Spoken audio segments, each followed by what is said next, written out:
I still remember the exact moment I decided to throw away my perfect life. It was 3 a.m. on a Tuesday, and I was staring at spreadsheets in my corner office at Goldman Sachs, my untouched dinner growing cold beside me. Another overpriced salad from the place downstairs. The same place I'd eaten at for the past 5 years. My phone buzzed. A text from my father. Big news. Opening our 15th location next month. When will you finally join the family business? Time to stop playing with numbers and learn about real success. I looked at the photo he'd attached, him and my brother Anthony standing proudly in front of their newest Taste of Naples restaurant location. The same posed shot, the same forced smiles, the same mediocre Italian food that had somehow built my family's restaurant empire. Instead of responding, I took a bite of my cold salad and grimaced. Even bad Italian food would be better than this. My name is Sophia Russo, and I was living every Italian-American family's dream. Senior investment banker at Goldman Sachs at 28, making 7 figures a year, with a corner office overlooking Manhattan. My father should have been proud. Instead, all he saw was that I wasn't part of Russo Restaurants, the chain of Italian restaurants that had been our family's pride for 3 generations. Banking is for people who can't create anything real, he'd say at every family dinner. Anyone can move money around. It takes real skill to build a restaurant empire. What he never understood was that I did know about food. Real food, not the mass-produced pasta and sauce that made our family rich. Every vacation day I had, I spent traveling, eating at tiny local restaurants, learning about authentic cuisine. My apartment was filled with cookbooks, not finance textbooks, and every night I dreamed about cooking, not banking. But you don't walk away from Goldman Sachs, and you definitely don't walk away from it to start a food truck. At least, that's what everyone told me. That night, something inside me snapped. Maybe it was the cold salad, maybe it was my father's text, or maybe it was just time. I opened my laptop and started writing my resignation letter. The next morning, I walked into my boss's office before the markets opened. "You're what?" Jake stared at me like I'd grown a second head. "Sophia, you're on track for partner. 2 more years tops." I placed my resignation letter on his desk. "I'm opening a food truck." He started laughing, then stopped when he saw my face. "You're serious? You want to leave Goldman Sachs to sell hot dogs?" Not hot dogs, real Italian food. The kind my grandmother used to make before my father turned our family recipes into frozen pasta sauce. Jake leaned back in his chair, running a hand through his graying hair. "Look, if this is about money, it's not about money." I cut him off. "It's about creating something real." As I walked out of his office, my phone started buzzing. News travels fast on Wall Street, and by the time I reached my apartment, my father was already calling. "Have you lost your mind?" His voice boomed through the speaker. "I just got a call from Arthur Goldman himself. A food truck? You're throwing your life away." I let him rant, walking into my kitchen where my grandmother's handwritten recipe book sat on the counter. I'd spent years collecting her recipes, testing them in secret, perfecting them while my family thought I was working late at the office. "Are you even listening to me?" my father demanded. "Yes, Papa, I hear you. But for once, I need you to hear me." I opened the recipe book to her signature dish, pasta alla nonna, made with a sauce that took 3 days to prepare. I'm not throwing my life away. I'm choosing my own path. By becoming a street vendor? Your brother runs 5 restaurants by himself. We have 15 locations. We're opening 3 more this year. That's success. No, That's mass production. When was the last time you actually cooked anything, Papa? When was the last time you made Nana's recipes the way she taught us?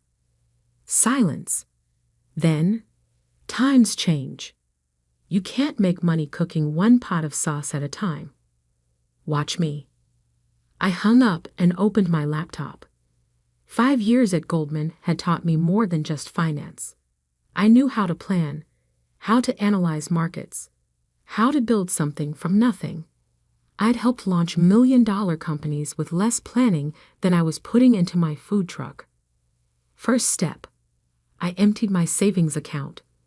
$200,000, enough to buy a top-of-the-line food truck and have operating capital for a year. Next, I pulled up the business plan I'd been working on in secret for months. Nana's Kitchen. Authentic Italian street food, made fresh daily, using recipes that hadn't been changed for mass production. My phone kept ringing. My brother Anthony, my mother, my aunts and uncles. Everyone had an opinion about my mental breakdown. I ignored them all and started making calls of my own. By sunset, I'd found the perfect truck, a barely used kitchen on wheels that I could customize. By midnight, I'd secured all the necessary permits and licenses, and by dawn, I'd mapped out every food truck location in Manhattan, analyzing foot traffic patterns, lunch crowds, and competition.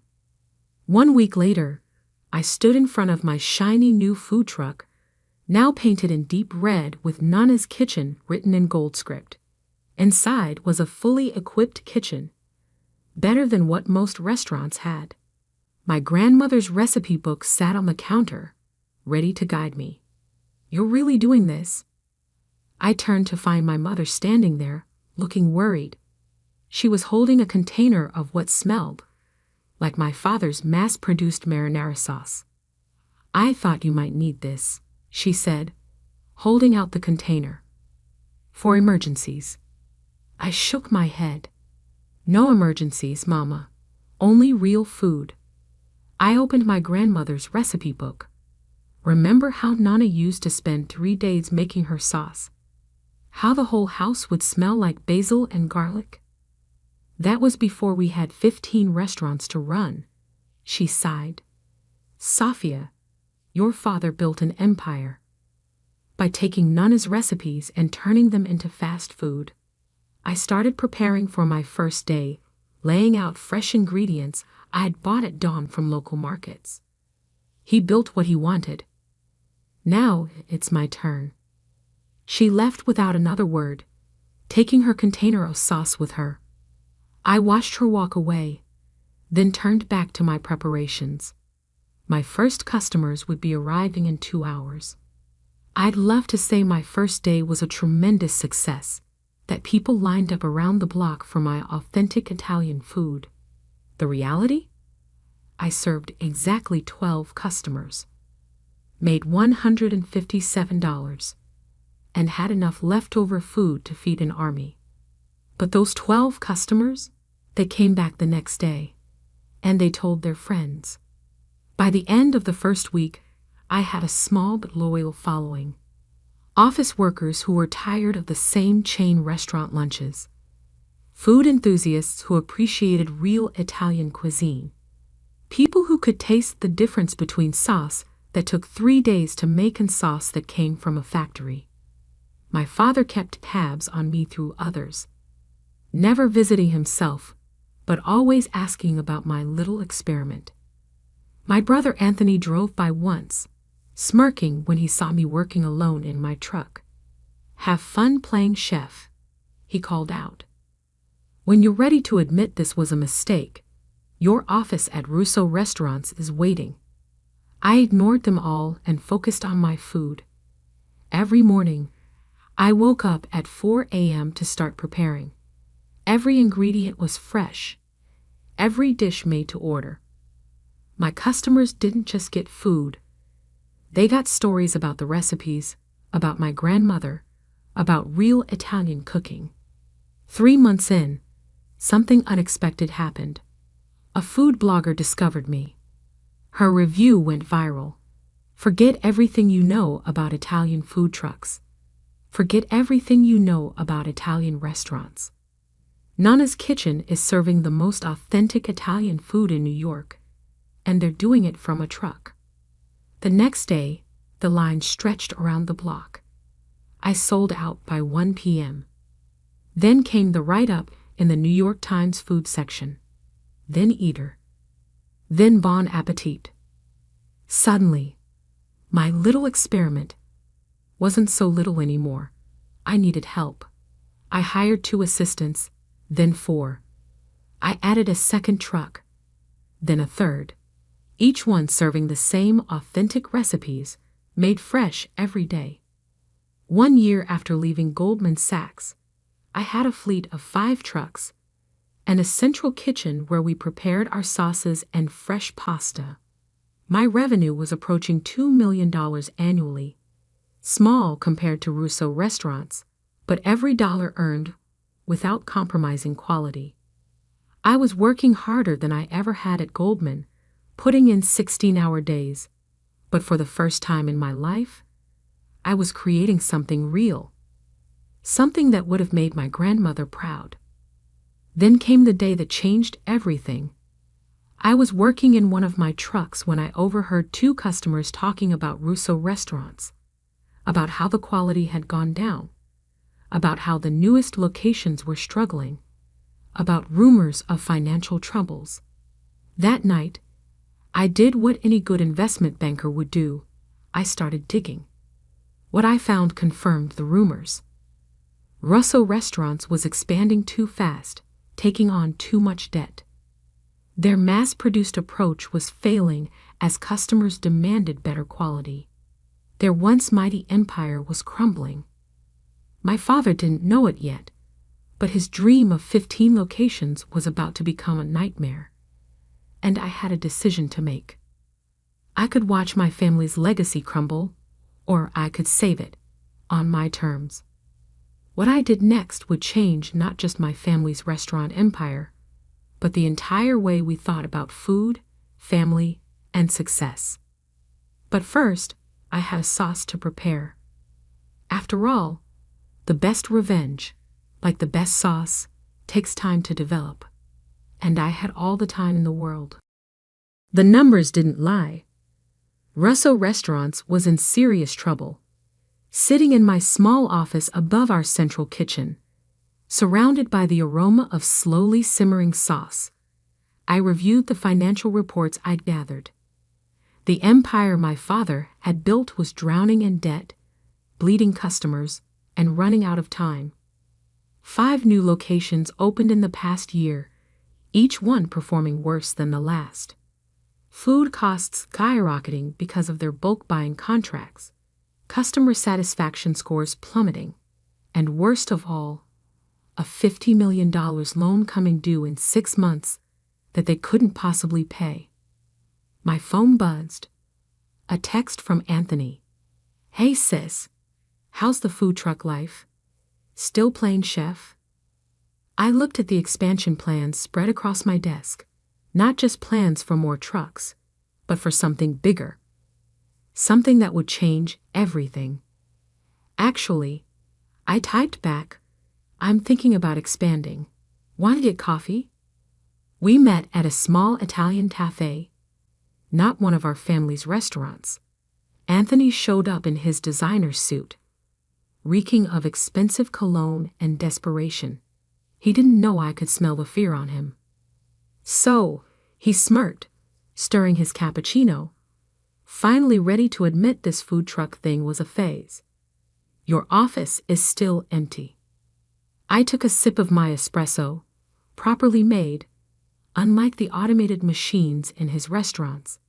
Actually, I want to talk about Russo Restaurants. Specifically, about the Bronx location's 42% drop in revenue last quarter. His cup clattered against the saucer. "How did you?" Or the 3 health code violations at the Brooklyn location? Or maybe the $50 million loan that's coming due? I pulled out a folder. "I may have left Wall Street, Anthony, but I didn't forget how to read financial statements. You've been spying on us? Public records, brother. Amazing what you can find when you know where to look. I leaned forward. You're in trouble. Big trouble. He deflated slightly, his arrogance cracking. Papa says we can handle it. We just need to cut costs, maybe close a few locations. You need $50 million in 6 months, and your credit is maxed out. Cost cutting won't save you. I opened the folder, sliding over a proposal I'd spent weeks preparing. But I can. You? He laughed, but it sounded hollow. With what? Food truck money. With Nana's legacy fund. His laughter stopped. Never heard of it. You wouldn't have. I created it 3 months ago, using my Goldman Sachs connections. It's a private investment firm specializing in restaurant turnarounds. I watched his face as understanding slowly dawned.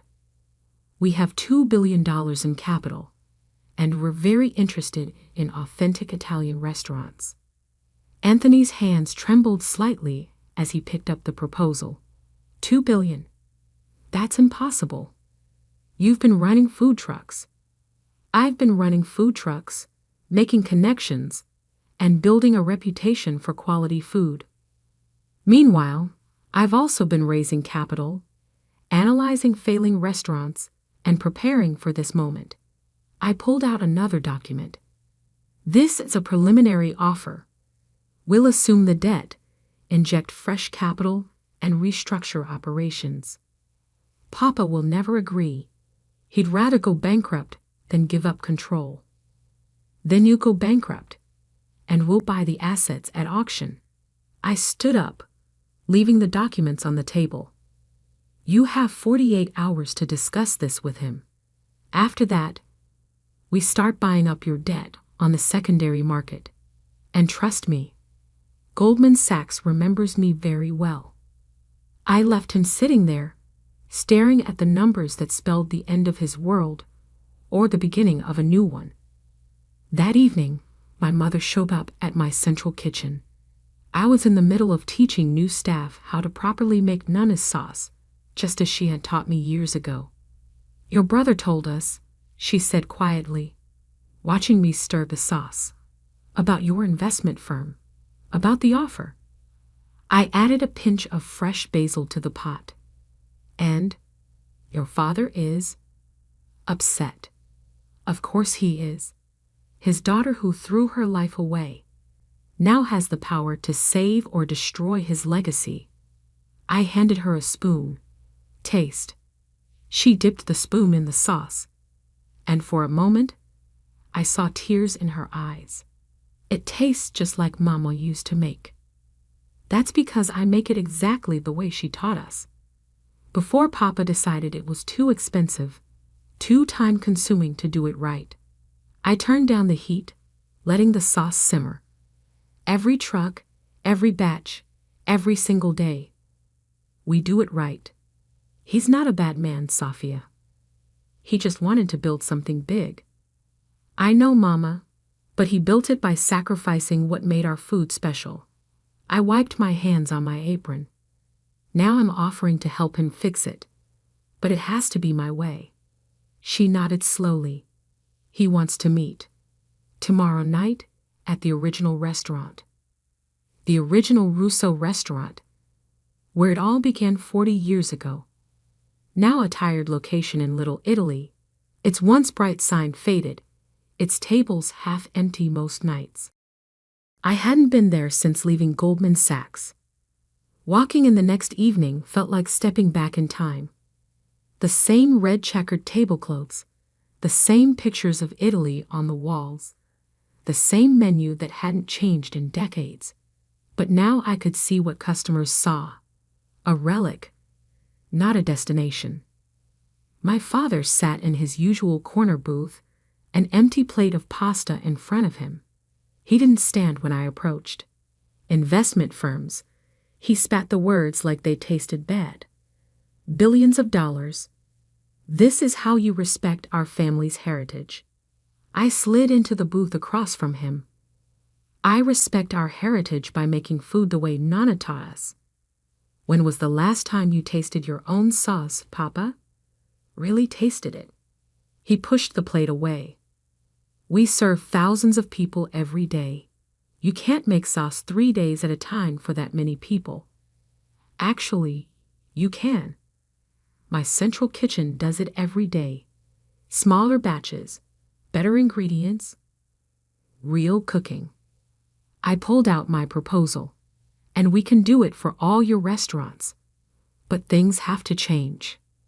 Change. You want to destroy everything I built. No, I want to save it. But not just the restaurants. I want to save what made us special. I opened my grandmother's recipe book, which I'd brought with me. Remember this? Remember how people used to line up around the block just to taste Nana's cooking? His eyes softened slightly at the sight of his mother's handwriting. That was different. Times were simpler. People still want real food, Papa. They're tired of mass-produced meals and artificial flavors. Look at my trucks. Lines every day, selling out by lunch. And we charge more than your restaurants because people will pay for quality. He was quiet for a long moment, staring at the recipe book. The loan, he finally said, comes due in 6 months. You've tried every bank in the city. No one will refinance. I laid out the numbers. You're losing money on every new location. Food costs are up 60% because your suppliers know you can't negotiate. And your best customers are finding better options. Like food trucks, he asked bitterly. Like anywhere that still cares about quality. I pushed the proposal closer. I can save Russo restaurants. Keep the name, keep the legacy, but return to what made us great. Real Italian food, cooked with care. And I suppose you'll want to run everything. Yes. No point sugarcoating it.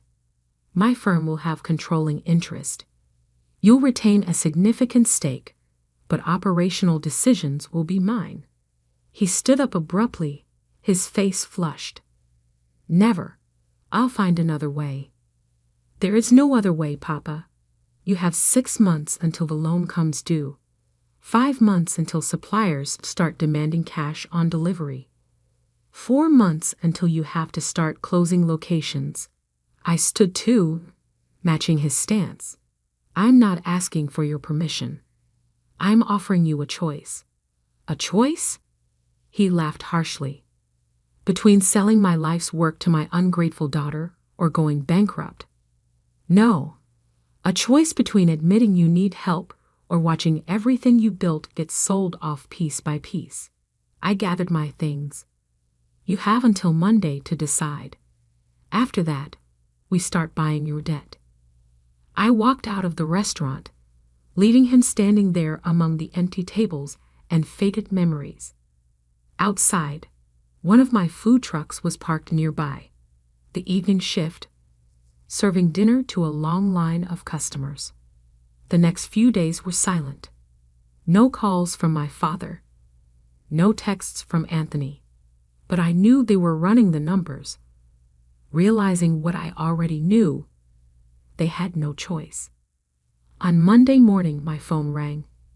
The board wants to meet, Anthony said, his voice tight, to discuss your proposal. The meeting was set for Wednesday at their corporate headquarters, a fancy office building that had seemed so impressive when I was young. Now it just looked like another monument to prioritizing size over substance. I arrived early, dressed in chef's whites instead of a business suit. Let them see who I really was, not who they wanted me to be. The boardroom was full. My father, Anthony, the other executives who had helped build and nearly destroy our family's legacy. They all watched as I set up my presentation. But first, I had servers bring in lunch. Dishes from my food trucks, made fresh that morning. Before we discussed numbers, I said, I want you to taste something. The sauce was made exactly how Nana taught us. 3 days, fresh ingredients, no shortcuts. They ate in silence. I saw the recognition in their eyes, the memory of what our food used to taste like before mass production and cost-cutting destroyed it. My father put down his fork, wiped his mouth, and looked at me. In his eyes, I saw something I'd never seen before: respect. Now, I said, pulling up the first slide of my presentation, let's talk about how we save Russo restaurants. What happened next would change not just our family's business, but the entire way America thought about Italian food. But that's not where the story ends. Because sometimes saving something means completely rebuilding it. And I was just getting started. The transformation of Russo restaurants began at 4 a.m. on a Monday morning, 3 weeks after the board meeting. I stood in the kitchen of our original location, surrounded by my best food truck chefs and a very skeptical kitchen staff. Today, I announced, holding up my grandmother's recipe book, we learned to cook again. The executive chef, who'd been running this kitchen for 20 years, crossed his arms. We know how to cook. No, I corrected him gently. You know how to heat up pre-made sauce and boil factory pasta. Today you learn to make real Italian food. Over the next 12 hours, we made sauce the way Nana had taught me. Fresh tomatoes, not canned. Herbs picked that morning. Slow cooked, stirred by hand, tasted every hour. The kitchen staff watched, skeptical at first, then increasingly interested as the aroma filled the air. By dinner service, we had 1 batch of real sauce ready. I made an announcement to the dining room. Tonight, we're offering a special, pasta alla nonna, made from my grandmother's original recipe. Same price as our regular pasta, but limited quantity.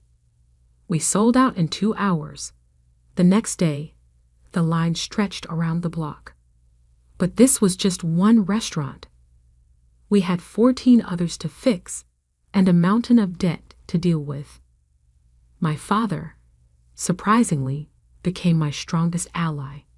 After that first night, after seeing customers' reactions to real food, something changed in him. He started coming to the kitchen early, watching us cook, even rolling up his sleeves to help. I had forgotten, he admitted one morning, stirring a pot of sauce, how it used to be, how Mama did it. Anthony was a harder sell. This is inefficient, he complained during a management meeting. We're spending 3 times as much on ingredients, 5 times as much on labor, and charging twice as much per dish. I cut in, sliding over the latest numbers. With full dining rooms and lines out the door. The transformation wasn't easy. We closed 3 underperforming locations, converted 2 others into training centers. I brought in my food truck teams to train restaurant staff, teaching them not just recipes, but the philosophy behind real Italian cooking. Every location got a complete makeover. Out went the checkered tablecloths and cheap wine glasses. In came elegant simplicity, open kitchens where customers could watch their food being made, wine lists curated by actual sommeliers. But the biggest change was in our central kitchen, or rather, its elimination. No more mass production. I announced 6 months into the transformation. Each restaurant makes its own sauce, its own pasta, its own everything. Fresh, daily, no shortcuts. The food critics noticed. The first review came from the New York Times. Russo Restaurants has undergone a miraculous transformation. What was once a chain of mediocre Italian restaurants has become a collection of authentic trattorias, each offering food that would make any Italian grandmother proud. Michelin stars followed. First one restaurant, then another. Our prices went up, but customers didn't complain. They were getting real food, cooked with care and passion. 1 year after taking control, we had fewer locations, but triple the revenue. The debt was paid off. Our suppliers were happy, and our staff turnover had dropped to nearly zero. Turns out people like working in kitchens that actually cook. But the real moment of triumph came during Sunday dinner at my parents' house. For the first time in years, the whole family was gathered around the table. My mother had cooked, really cooked, not just heated up pre-made food. "I have something to show you," my father said after dinner. He led me to his study, where a new frame hung on the wall next to his business awards. Inside was a food truck permit, my original one, from when I first started. "I was wrong," he said quietly, "about everything, about you." I hugged him, smelling the familiar scent of garlic and basil that now clung to his clothes just like it had clung to Nana's. "We were both right, Papa. You built something big. I just helped make it good again." 2 years after the takeover, Russo Restaurants had become Russo and Daughter, my condition for the final rebranding. We had 10 locations, each one unique, each one excellent. The waiting list for dinner reservations was months long. My food trucks? Still running, still popular.